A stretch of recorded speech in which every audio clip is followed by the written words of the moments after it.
Ambulans di Malaysia ini memang pelik. Kata-kata ini datang daripada Madeleine Thompson, seorang jururawat Amerika berusia 30 tahun. Walaupun beliau seorang pakar perubatan yang berpengalaman, apabila tiba di Malaysia, beliau teragak-agak untuk memanggil ambulans ketika bapanya, Robert Thompson, tiba-tiba rebah dalam kesakitan di tengah-tengah orang ramai. Orang Malaysia di sekelilingnya mendesak agar dia segera menghubungi perkhidmatan kecemasan, tetapi Madeleine hanya mampu menjerit dengan suara terketar-ketar, "Tunggu sebentar." Namun, selepas ambulans tiba dan misi menyelamat selesai, wajahnya berubah menjadi kehairanan dan dia mengeluh, "Aneh sungguh. Ambulans di Malaysia ini memang pelik. Apakah yang menyebabkan jururawat profesional seperti Madeleine teragak-agak pada mulanya, dan apakah yang menyebabkan beliau merasakan ambulans di Malaysia itu pelik? Mari kita ikuti kisah ini. Di bilik kecemasan pada waktu malam di Los Angeles, Amerika Syarikat, suasananya sibuk seperti biasa. Tolong, saya." Mendengar jeritan meminta bantuan, Madeleine bergegas ke arah pesakit. Namun, soalan pertama yang perlu ditanya bukanlah, "Di mana yang sakit?" tetapi, "Adakah Anda mempunyai kad insurans kesihatan?" Wajah pesakit berkerut kesakitan dan gambaran itu sentiasa menusuk hati Madeleine. Walaupun pekerjaannya adalah untuk menyelamatkan nyawa, mengapa perkara wang perlu diutamakan? Walaupun telah bekerja sehingga berusia 30 tahun, beliau tidak pernah dapat membiasakan diri dengan ironi ini. Sehingga suatu hari, selepas tamat kerja, Madeleine menerima panggilan telefon daripada bapanya. "Madeleine, ayah akan bersara bulan depan," kata Robert. Bapanya yang berusia 65 tahun, yang telah bekerja sebagai jurutera kereta api selama lebih 40 tahun. "Tahniah, Dad. Terima kasih kerana bekerja keras untuk saya selama ini," balasnya. Selepas meletakkan telefon, Madeleine teringat bahawa ketika bapanya masih muda, beliau sering bercakap tentang pembangunan sistem kereta api di Malaysia dan sentiasa merungut ingin melihatnya sendiri. Madeleine membuat keputusan untuk merealisasikan impian bapanya. Beliau menyemak akaun simpanannya yang dikumpul selama 8 tahun.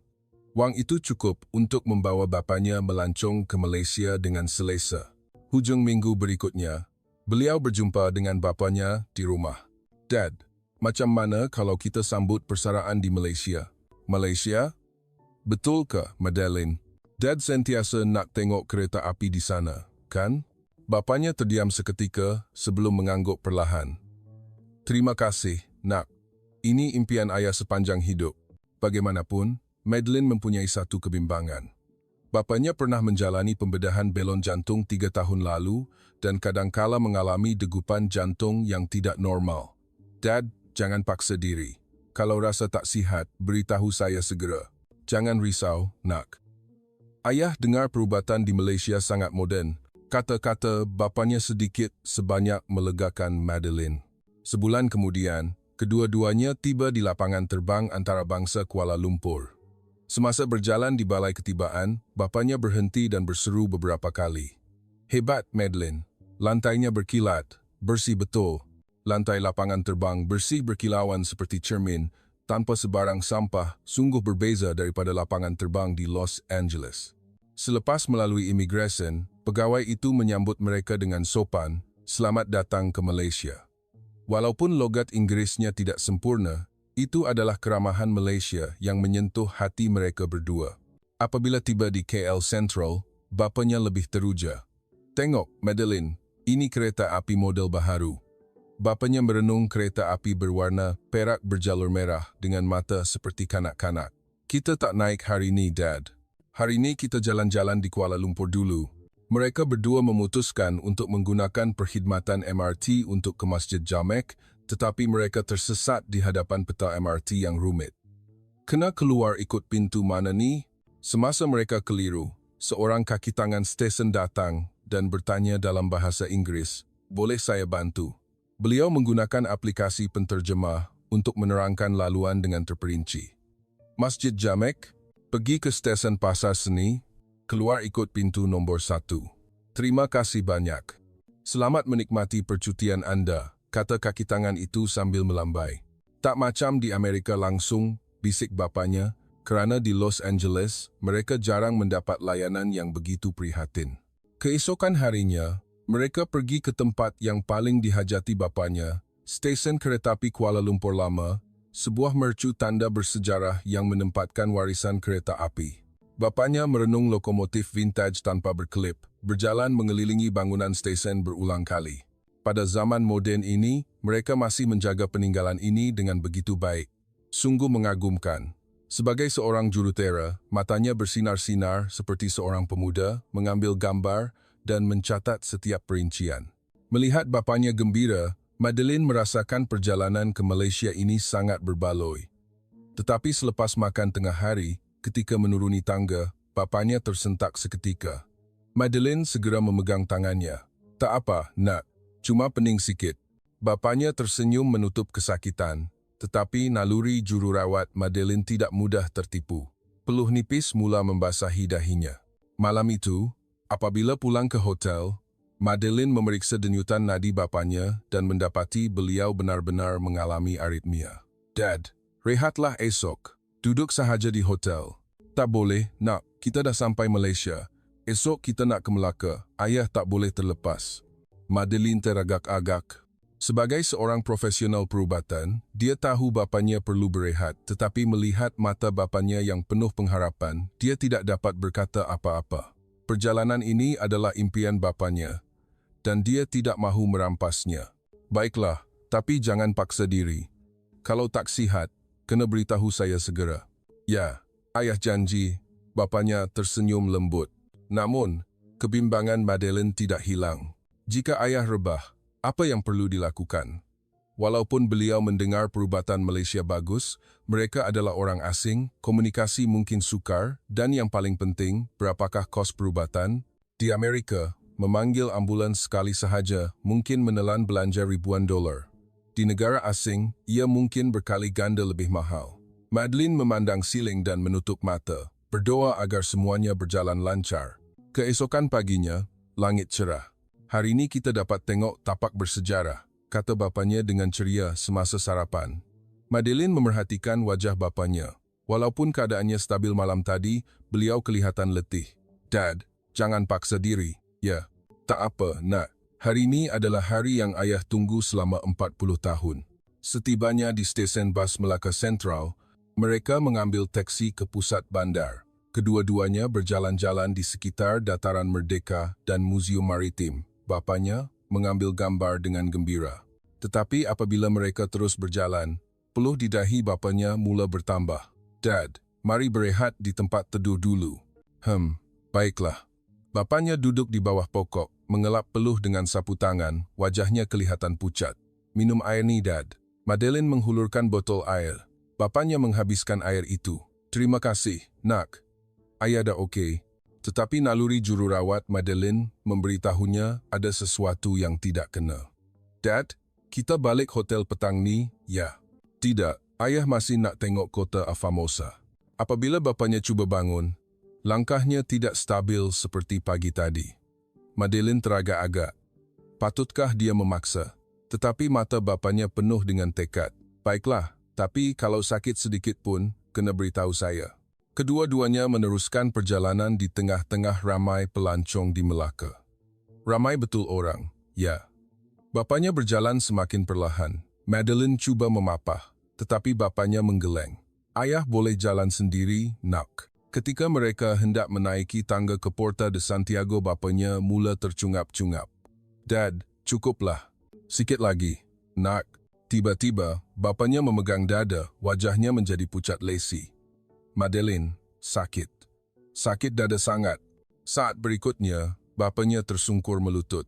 Madeline memeluk bapanya. Pelancong di sekeliling mula berkerumun. "Tuan, tak apakah? Sesiapa? Panggilkan kaki tangan di sana." Kedengaran suara dalam bahasa Malaysia yang cemas. "Panggil ambulans," jerit seorang wanita. Tetapi pada saat itu, Madeline menjerit lantang. "Tunggu dulu." Orang di sekeliling memandangnya dengan terkejut. Mengapa dia menghalang? Mereka tidak faham. Namun, di fikiran Madeline terlintas gambaran lain. 2 tahun lalu, rakan jururawatnya, Jennifer, masuk ke bilik rehat dengan air mata. Di tangannya, ada Bill. Anak lelakinya yang berusia 8 tahun jatuh dan kepalanya terhantuk di sekolah. Ambulans datang mengambilnya ke hospital. Kos ambulans ialah 35,500. Insurans tak bayar ke? Insurans kami tak tanggung kos pengangkutan kecemasan. Saya kena mohon bayar ansuran dan sekarang saya masih perlu bayar 200 sebulan tanpa henti. Seorang rakan lain lebih teruk. Suaminya diserang jantung. Ambulans datang dan bil rawatan mencecah $150,000 sehingga akhirnya mereka terpaksa memfailkan kebangkrapan. Ini bermakna di Amerika, memanggil ambulans adalah sama dengan bersiap sedia untuk berhutang. Dan kini, mereka berada di negara asing. Berapa banyak yang perlu dibayar oleh orang asing yang memanggil kecemasan di Malaysia? Sejen atau lebih. Tangan Madeline menggeletar. Wang simpanan untuk percutian ini hampir habis. Kad kreditnya tidak mencukupi. Walaupun dia mempunyai insurans perjalanan, dia tidak membaca butiran sama ada ia meliputi ambulans atau tidak. Jika dia perlu membayar sendiri semuanya, hidupnya mungkin musnah. Madeline mengeluarkan telefon bimbitnya dengan tangan yang terlalu menggeletar sehingga tidak dapat menekan skrin. Orang Malaysia di sekeliling memandang dengan keliru. "Cik, awak tak apa-apa. Awak nampak teruk sangat," kata seorang. Madeline menggeleng. "Tolong panggilkan teksi untuk saya. Saya akan bawa ayah saya ke hospital dengan teksi." Suasana senyap sunyi. Semua orang tidak faham keputusannya dalam situasi kecemasan seperti ini. Mengapa memanggil teksi?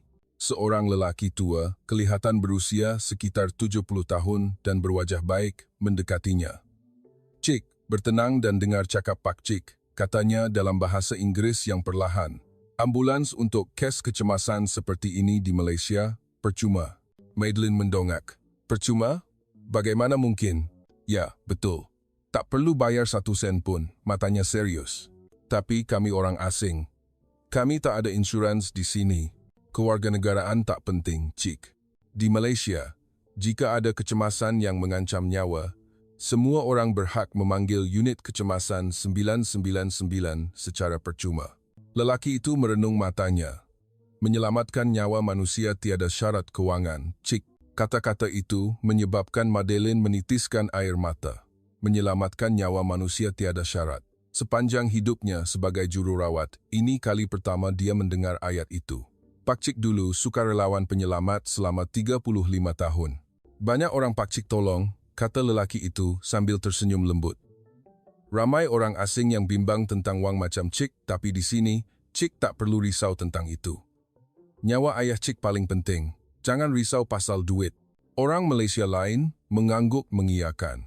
Madeline terdiam, hanya mampu menangis.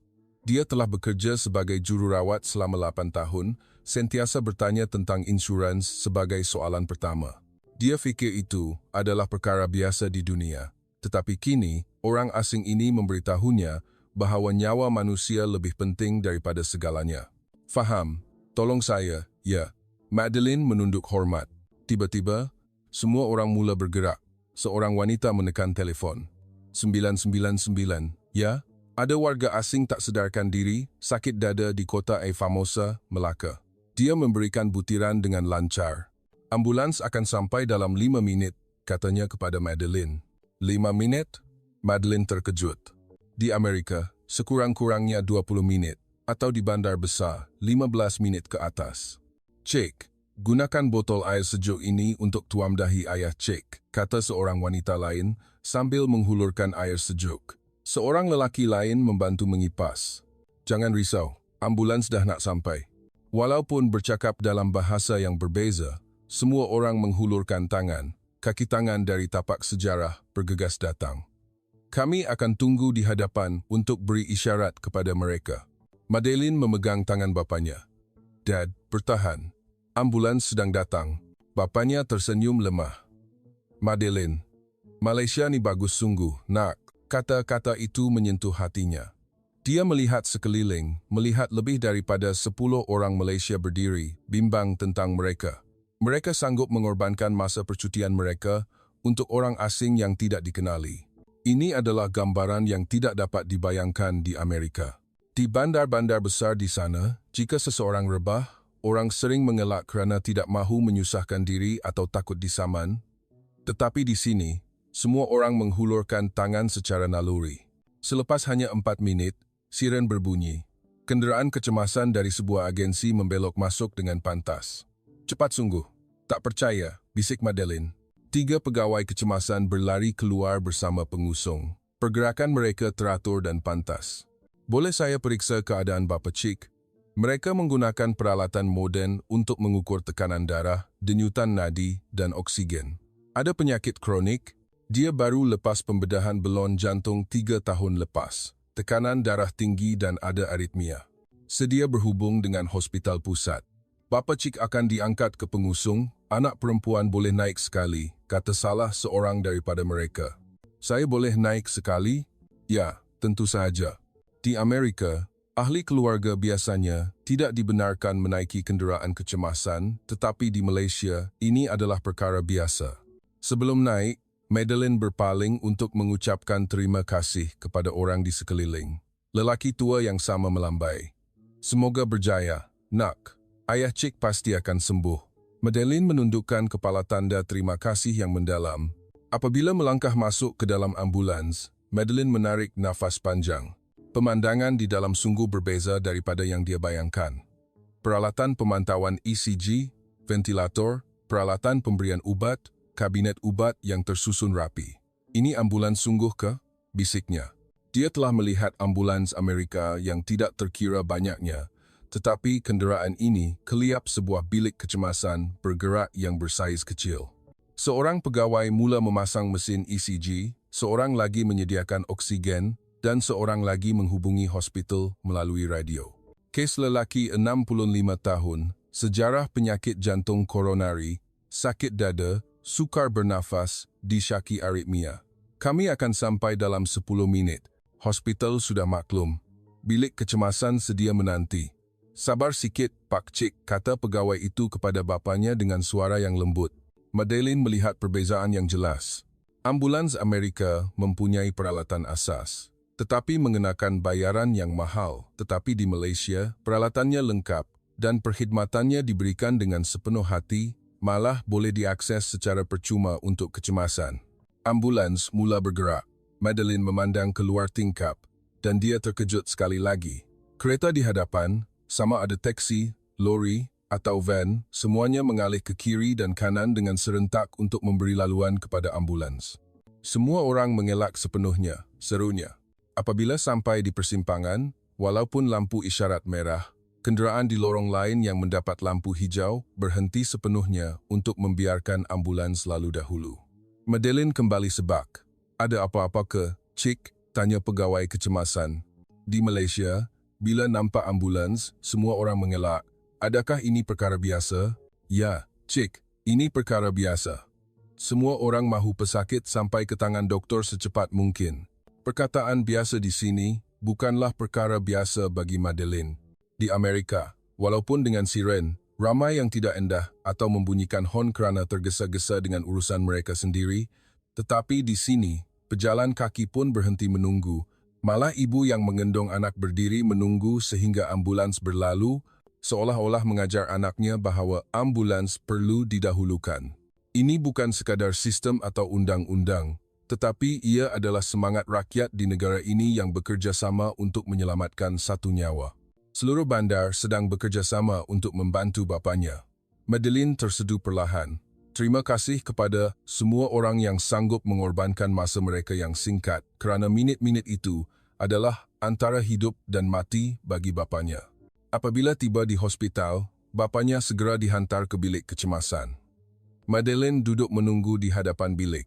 Sejak bapanya rebah sehingga kini, belum pun sejam berlalu. Tetapi bagi beliau, ia adalah masa yang panjang dan telah mengubah pandangan hidupnya selama-lamanya. Dia diam-diam membuka dompetnya, menyemak kad kreditnya yang tinggal 500. Cukup ke?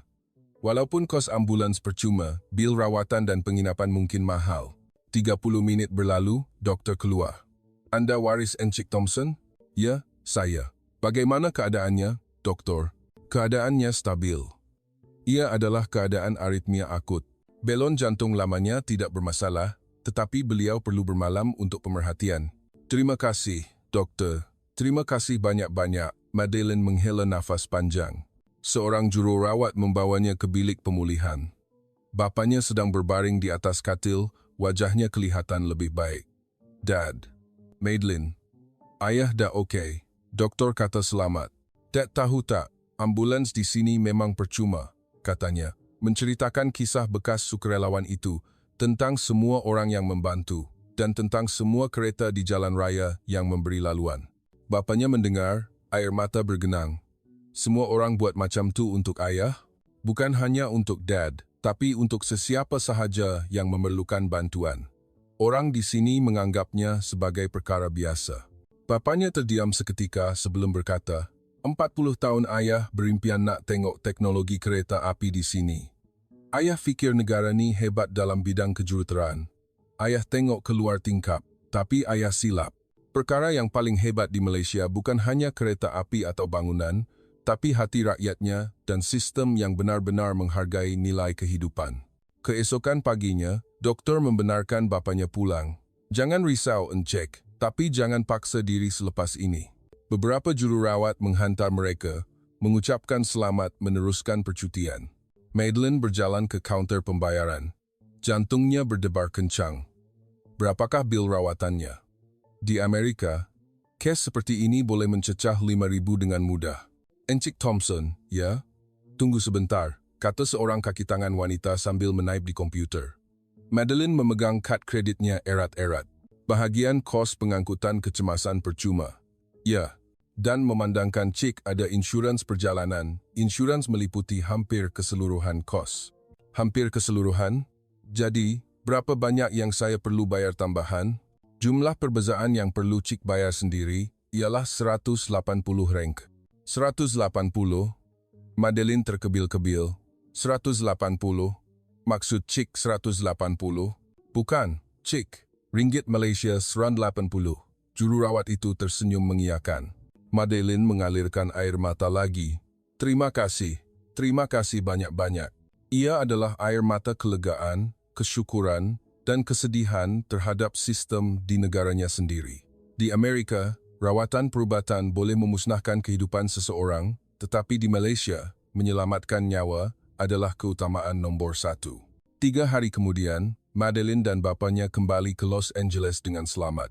Bapanya pulih sepenuhnya. Keesokan harinya, Madeline kembali bekerja dan menceritakan kisah itu kepada rakan sekerjanya. Ambulans percuma, dan sampai dalam 4 minit, macam mana boleh jadi? Tanya Jennifer, tidak percaya.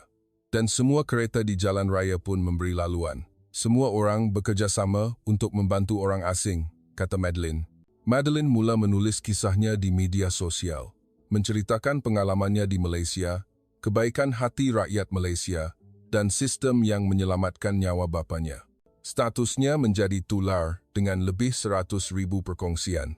Terdapat banyak komen yang mengatakan Amerika Syarikat harus belajar daripada Malaysia dan mengapa mereka perlu membayar begitu mahal untuk menyelamatkan nyawa. Walau bagaimanapun, satu komen dari seorang rakyat Malaysia menarik perhatiannya. Sistem kami memang bagus, cik. Tapi ada masalah. Sebab ada yang ambil kesempatan sebab percuma. Call guna macam teksi, buat orang yang betul-betul sakit tak dapat. Madeline menulis status seterusnya. Sistem yang indah seperti ini memerlukan kerjasama daripada semua orang. Fakta bahawa ia percuma adalah ihsan. Tetapi kita tidak boleh menggunakannya secara berlebihan untuk mengekalkan tempat itu untuk kes hidup dan mati yang sebenar. Madeline memandang keluar tingkap Los Angeles. Pemandangan yang biasa, tetapi perasaannya telah berubah.